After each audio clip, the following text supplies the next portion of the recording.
Okay, तो स्वागत है आप सभी का फिर से एक नए वीडियो में। एंड इस वीडियो में हम बात करेंगे आईबी रियल एस्टेट, जो कि इंडिया बुल्स रियल एस्टेट, इस स्टॉक के मार्केट के एक स्टॉक के बारे में हम यहाँ पे बात करेंगे, जो स्टॉक आज यहाँ पे 10% से डाउन है। ठीक है, यहाँ पे वन डे के टाइम फ्रेम पर आप यहाँ पे देख सकते हो, ये वाला जो रेड कैंडल है, एक्चुअली इसका शायद मार्कर का कलर ये हो गया, तो आप यहाँ पे देख सकते हो ये वाला जो एक रेड कैंडल है, ये आज का पूरे एक दिन का रेड कैंडल है। 120 के आसपास शायद आज का एक दिन का हाई था।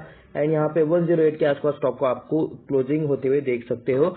12.25 रुपीज से स्टॉक गिरा है, -10% का आपको यहाँ पे गिरावट देखने को मिल रहा है। ये आप यहाँ पे देख सकते हो, स्टॉक में अच्छे खासी आपको यहाँ पे गिरावट होते हुए देखने को मिल रही है। उसके बाद चलिए अभी हम यहाँ पे वन डे से इसे थोड़ा सा 5 मिनट के टाइम फ्रेम पर देख लेते हैं। एक्चुअली सबसे पहले हमें 5 मिनट के टाइम फ्रेम पर ही देखना चाहिए था, लेकिन एक क्लियर कट मैं डिस्क्लेमर दे देता हूं कि ये वीडियो सिर्फ रिसर्च एजुकेशनल पर्पज के लिए है। यहाँ पे किसी भी तरह से बाय सेल का रिकमेंडेशन नहीं रहेगा। ये वीडियो सिर्फ रिसर्च एजुकेशनल पर्पज के लिए है। खुद से रिसर्च करें, खुद से सारी चीजें ट्रैक करें, उसके बाद जो कर रहा है वो खुद के मर्जी से, खुद के रिस्पॉन्सिबिलिटी के ऊपर करे।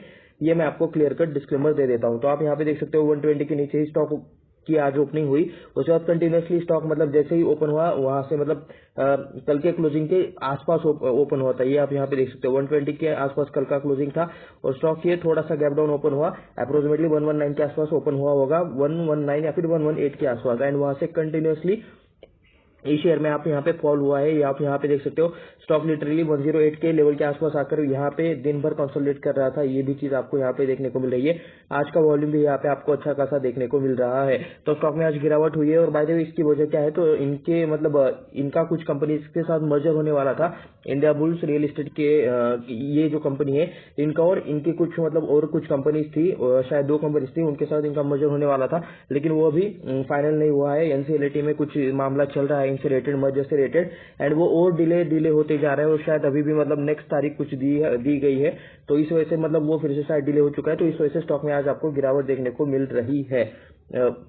उसके बाद अभी हम यहाँ पे थोड़ा सा स्टॉक के फंडामेंटल रिलेटेड चीजें चेक करने वाले हैं। तो यहाँ पे इस वीडियो के अंत तक बने रहे। एक वन डे के टाइम फ्रेम का हमने डेटा देख लिया है। अभी हम यहाँ पे 1 मंथ के टाइम फ्रेम पर थोड़ा सा यहाँ पे डेटा देखेंगे। इसको मैं यहाँ पे छोटा कर लेता हूँ थोड़ा सा करके। तो ओके, तो अभी 2008 से हमें यहाँ पर डेटा देखने को मिल रहा है। एक बार 2008 का जो मतलब स्टार्टिंग पॉइंट है, ये वाला ना फर्स्ट मंथ का कैंडल है, जो कि अप्रोक्सीमेटली ये 400 के लेवल के आसपास का देखने को मिल रहा है। तो देख सकते हो पहले 2008 से भी पहले इसका वैल्यू 400 के पास था, तो काफी उस टाइम पे महंगा स्टॉक था। ऐसा चाहे तो आप यहाँ पे कह सकते हो 2008 में इसने काफी ज्यादा हाई मारा था। ठीक है, 2008 में लिटरली इसने मतलब 800 के आसपास ये स्टॉक गया था। और उसके बाद जो गिरा है स्टॉक, ठीक है, 2008 के लेवल के आसपास भी फिर से नहीं आ पाया। ये आप यहाँ पे देख सकते हो, स्टॉक गिरा लिटरली 100 रुपीज के भी मतलब नीचे चला गया था। ऐसा चाहे तो आप यहाँ पे कह सकते हो फिर से ऊपर जाने की कोशिश की, 200 से थोड़ा सा ऊपर गया, फिर से नीचे आया। और वहां पे देख सकते हो लिटरली ये तो मतलब 2012 से लेकर 2018 तक स्टॉक एक ही रेंज में घूम रहा था। ये भी आप यहाँ पे कह सकते हो 6 साल। उसके बाद 2018 में फिर से यहाँ पे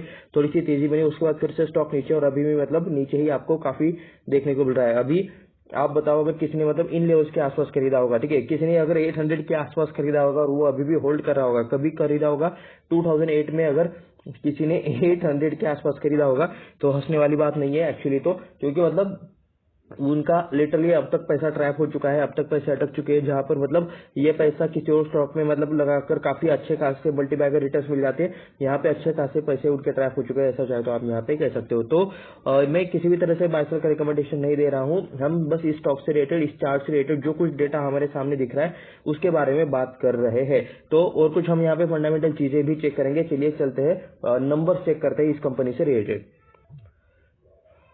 ओके, तो अभी हम आ चुके हैं स्क्रीनर पर मैंने ऑलरेडी सर्च करके रखा है इंडिया बुल्स रियल एस्टेट, जो कि शॉर्ट में आईबी रियल एस्टेट बोलते हैं इसको। हम भी अभी यहाँ पे इसे आईबी रियल एस्टेट बोलेंगे शॉर्ट में, ताकि इजी हो जाए थोड़ा सा। तो आप यहाँ पे देख सकते हो, the company has presence in residential real estate development from affordable to premium uber luxury space. तो यहाँ पे ये कहना चाहते हैं कि ये रियल एस्टेट में काम करते हैं, और यहाँ पे दोनों तरह के प्रोजेक्ट्स ये लोग बनाते हैं। अफोर्डेबल प्रोजेक्ट्स भी ये लोग बनाते हैं, एंड यहाँ पे प्रीमियम लेवल के प्रोजेक्ट्स भी ये लोग बनाते हैं रियल एस्टेट में। ये आप यहाँ पे देख सकते हो, mainly focus on the construction and development of the residential, commercial and says projects. तो रेसिडेंशियल प्रॉपर्टीज बनाते हैं, कमर्शियल प्रॉपर्टीज बनाते हैं, सेज प्रोजेक्ट्स बनाते हैं across the Indian metro cities. ठीक है, तो रियल एस्टेट में काम करते हैं। बेसिकली एक बात समझ लो, जैसे केमिकल्स, कंपनी केमिकल्स में काम करते हैं, इनका काम रियल एस्टेट का है। अलग अलग तरह के प्रॉपर्टीज डेवलप करते हैं, रेसिडेंशियल, कमर्शियल, सेज प्रोजेक्ट्स, जो कि मतलब मेट्रो सिटीज में है।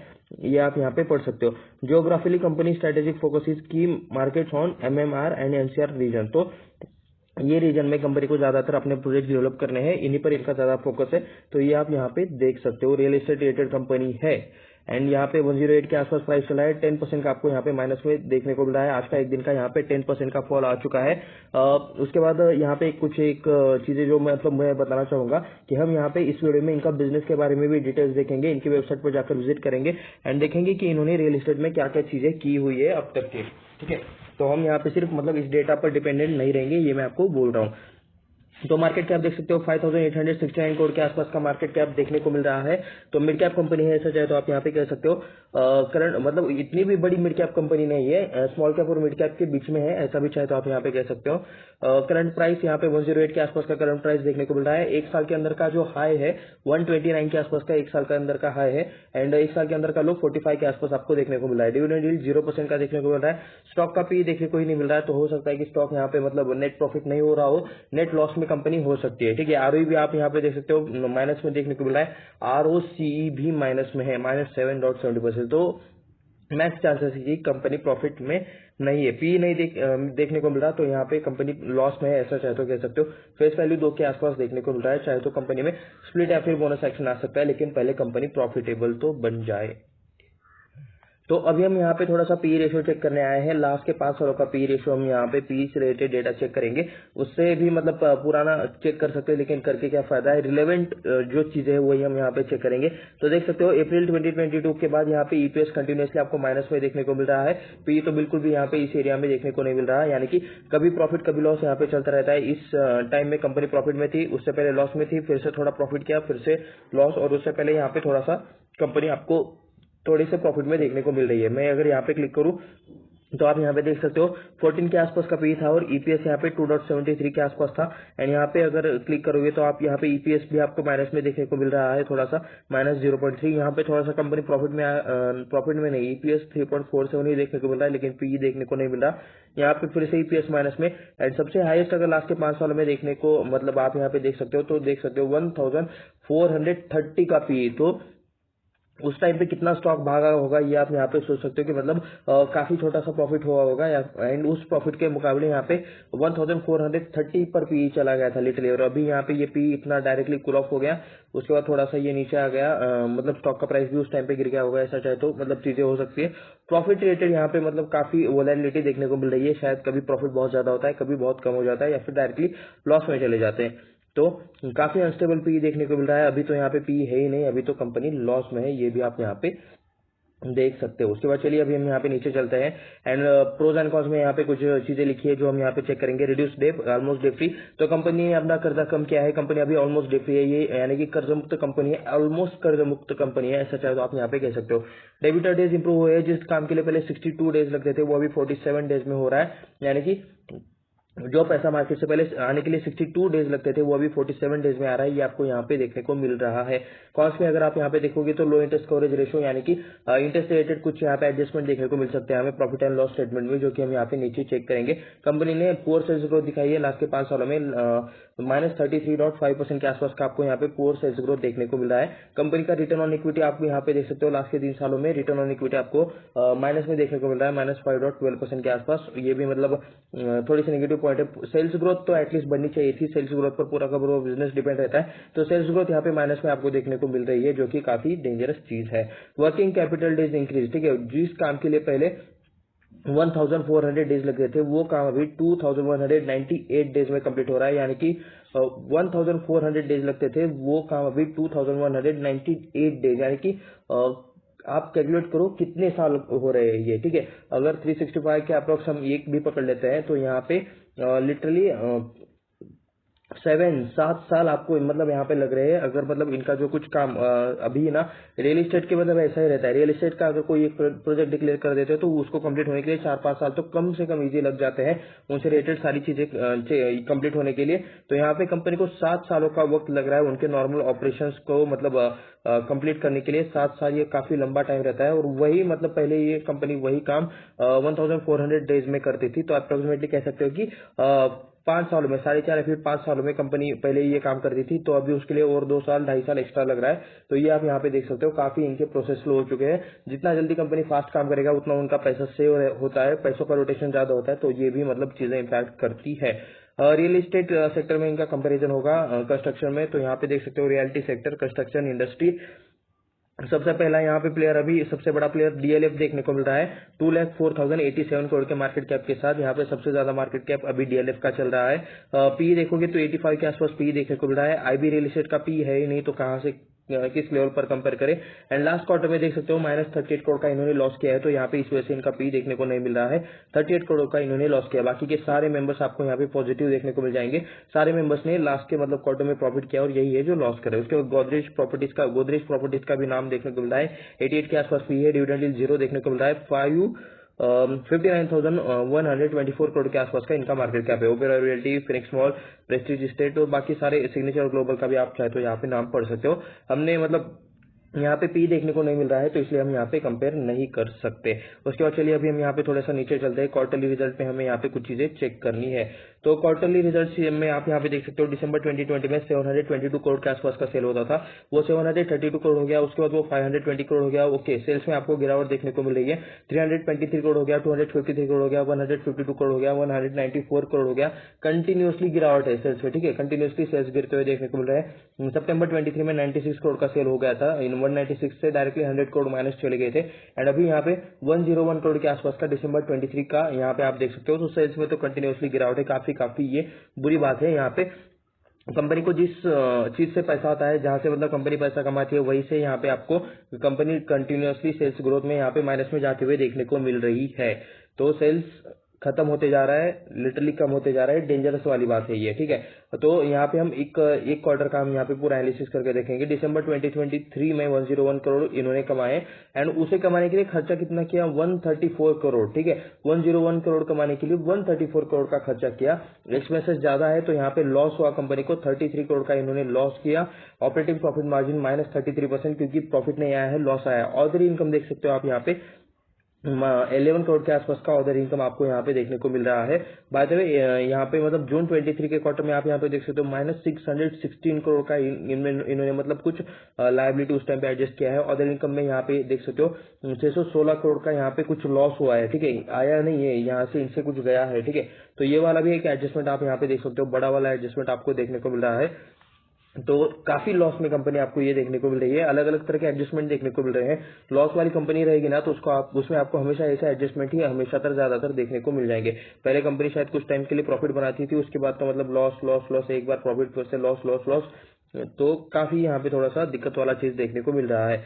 तो 4 करोड़ 3 करोड़ इनके ऊपर इंटरेस्ट और डिप्रिसिएशन ज्यादा नहीं है, इनके ऊपर लोन नहीं है, ठीक है। तो लोन रिलेटेड चीजें भी यहाँ पे ज्यादा देखने को नहीं मिल रही है। 4 करोड़ का इंटरेस्ट है, 3 करोड़ का यहाँ पे आपको डिप्रिसिएशन देखने को मिल रहा है। उसके बाद -28 करोड़ के आसपास का मतलब इनका प्रॉफिट बिफोर टैक्स है। ये ऑर्डर इनकम ऐड किया और ये दो माइनस करने के बाद तो टैक्स में यहाँ पे 36% का आपको यहाँ पे टैक्स देखने को मिल रहा है। 28% में -36% का टैक्स, तो यहाँ पे 38 करोड़ के आसपास इनका आपको लॉस देखने को, ओवरऑल लॉस देखने को मिल रहा है। जून 23 में 679 करोड़ का लॉस किया था, जो अभी 38 करोड़ का यहाँ पे लॉस देखने को मिल रहा है। लॉस में ही है इन शॉर्ट, ठीक है। पहले यहाँ पे 200 करोड़ 300 करोड़ के 376 करोड़ के आसपास के लॉसेस होते थे, जो अभी आपको यहाँ पे कम होते हुए देखने को मिल रहे हैं। लेकिन फिर भी कंपनी तो ओवरऑल लॉस में ही है। मैं ऐसे कंपनी से बहुत दूर रहता हूँ। एंड आपको किसी भी तरह से रिकमेंडेशन नहीं है, आपको जो करना है वो करो। हम यहाँ पे सिर्फ डेटा देख रहे हैं, ठीक है। फंडामेंटल एनालिसिस रिलेटेड चीजें देख रहे हैं यहाँ पे, इसके ये देख रहे हैं, क्वार्टरली रिजल्ट देख रहे हैं। अगर स्पेसिफिकली बोलूँ तो आपका डिसीजन आपका खुद का होना चाहिए, उसमें खुद का लॉजिक भी होना चाहिए, ठीक है। कोई और कह रहा है इसलिए आपको मतलब चीजें कुछ भी डिसाइड नहीं करनी है। मार्च 2012 में 1392 करोड़ का सेल था, वो 1300 हो गया, 1700, 2600, 2900, 4500, बढ़िया है। मार्च में 2019 में 4944 एंड मार्च 2020 के बाद देख सकते हो 3200, 1500। तो लास्ट के 4 सालों में 5 सालों में यहाँ पे आपको सेल्स में गिरावट देखने को मिल रही है। अदरवाइज ये कंटिन्यूसली मतलब सेल्स इंक्रीज हो रहा था, तो यहाँ से थोड़ा सा इनका बिजनेस टर्न अराउंड हुआ है, ऐसा भी चाहे तो आप यहाँ पे कह सकते हो। बाकी सारी चीजें आप चेक कर लेना। ऑर्डर इनकम भी इनका काफी ज्यादा आता है, बाय द वे, ये आप यहाँ पे देख सकते हो, ठीक है।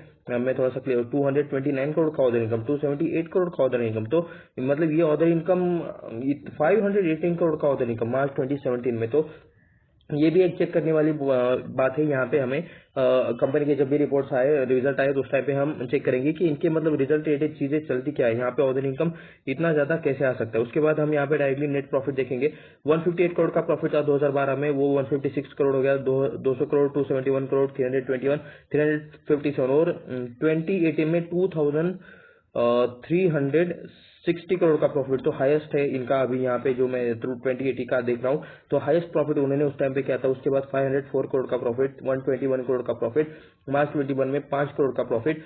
यहाँ से सेल्स डिक्रीज होना स्टार्ट हुआ मार्च 29 से, 29 नहीं बोल सकते, मार्च 2020 से सेल्स डिक्रीज होना स्टार्ट हुआ। उसके बाद -137 करोड़, -600 करोड़, यहाँ पे माइनस अभी टीटीएम का ये वाला परफॉर्मेंस आपको देखने को मिल रहा है। ठीक है, ये है -1112 करोड़ के आसपास का आपको ये देखने को मिल रहा है। तो ये चीज भी आप यहाँ पे देख सकते हो। कंपनी अभी भारी लॉस में चल रही है। इस साल का जो कंपनी का लॉस होने वाला है वो तो आपको काफी ज्यादा देखने को मिल रहा है। तो ये कुछ चीजें आपको यहाँ पे देखने को मिल रही है। इंटरेस्ट रिलेटेड चीजें भी बाय द वे आप यहाँ पे देख सकते हो कि यहाँ के पहले काफी ज्यादा इंटरेस्ट लगता था, 501 करोड़ के आसपास, 561 करोड़ के आसपास, 700 करोड़ के आसपास, जो अभी 110 करोड़ और 28 करोड़, 8 करोड़, यानी कि कंपनी ने कर्जा कम किया है। ये वाली जो बात है वो आप यहाँ पे देख सकते हो। इंटरेस्ट इन्हें कम पे करना पड़ रहा है, तो यहाँ पे कंपनी ने कर्जा उनका कम किया है, ये क्लियर चीज है। उसके बाद रिजर्व हमें देखना है, बोरोइंग्स हमें यहाँ पे देखनी है, और यहाँ पे थोड़े से फिक्स एसेट हम यहाँ पे चेक करेंगे। 7,340 करोड़ के आसपास के आपको यहाँ पे रिजर्व देखने को मिल रहा है, जो अभी हो चुके हैं 2,936 करोड़ के।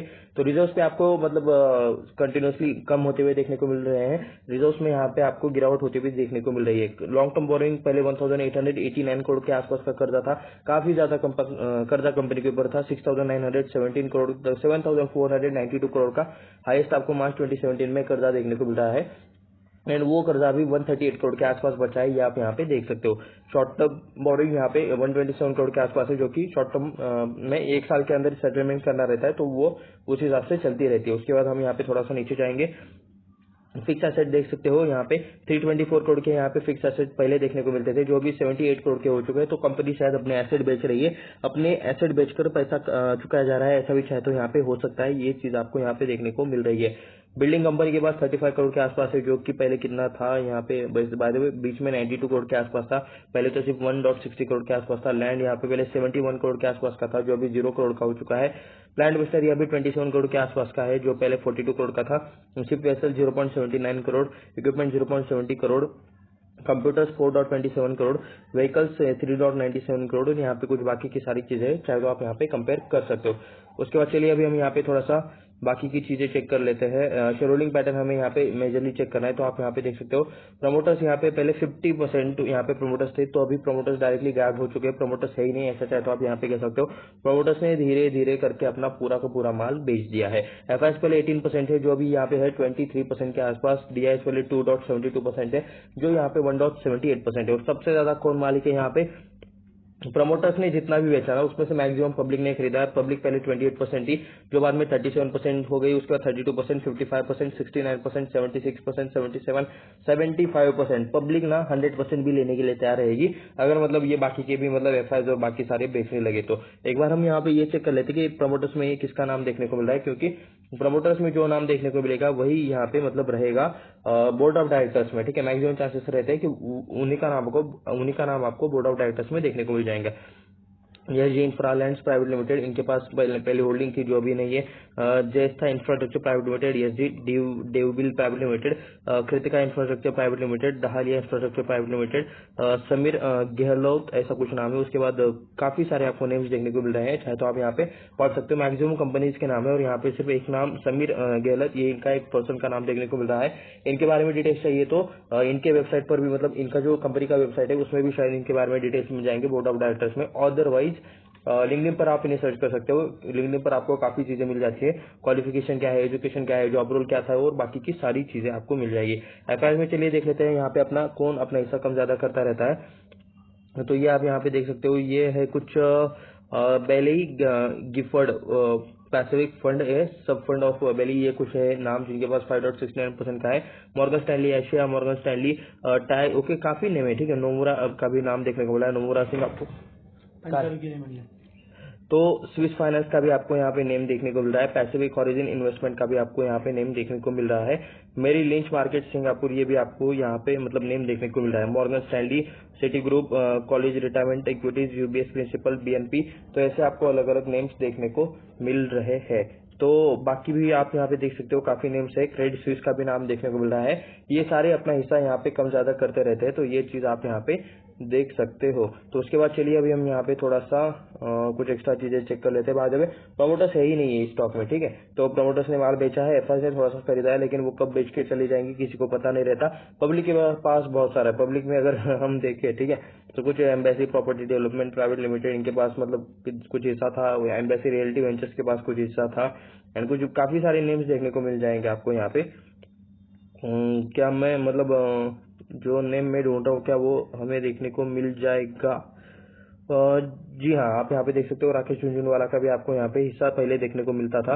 राकेश झुंझुनवाला आपको यहाँ पे ये नाम देखने को मिला है। 1.10% के आसपास का पहले शायद हिस्सा था, अभी है या नहीं यहाँ पे दिखाई तो नहीं दे रहा, शायद अभी नहीं हो, ठीक है। तो इसके बाद अभी हमें यहाँ पे ये चेक करना है कि कितने टाइम में इन्होंने इनके शेयर्स ने कितना रिटर्न दिया है। तो इसको थोड़ा सा मैं जूम कर लेता हूँ एंड यहाँ पे अभी हम यहाँ पे चेक करेंगे। आज का तो आप यहाँ पे देख सकते हो एक दिन में यहाँ पे 10% माइनस आपको यहाँ पे देखने को मिल रहा है। एक दिन का ये आज का है। उसके बाद 5 दिनों की अगर बात करेंगे तो 0.87% के आसपास का माइनस में रिटर्न देखने को मिल रहा है।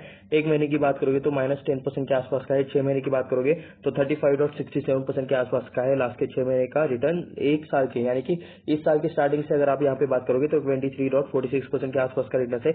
एक साल का अगर आप यहाँ पे बात करोगे तो 94% के रिटर्न देखने को मिल रहे हैं। 5 सालों की बात करोगे तो 20.51% के आसपास के रिटर्न है। और मैक्स की बात करोगे तो 66% का आपको यहाँ पे ऑल टाइम का माइनस रिटर्न देखने को मिल रहा है। उसमें भी अगर किसी ने यहाँ पे मतलब 800 के आसपास खरीदा होगा, होते हैं बड़े बड़े प्लेयर, रिस्की प्लेयर रहते हैं जो मतलब हाई पे लेते हैं और लो पे बेचते हैं, तो उनका भी हम यहाँ पे रिटर्न कैलकुलेट करेंगे। अभी के लिए तो उनका यहाँ पे 85% तक कैपिटल जा चुका है, और उससे भी ज्यादा मतलब जा चुका है अगर किसी ने हाई पे खरीदा होगा तो। एक मिनट, हाँ ओके।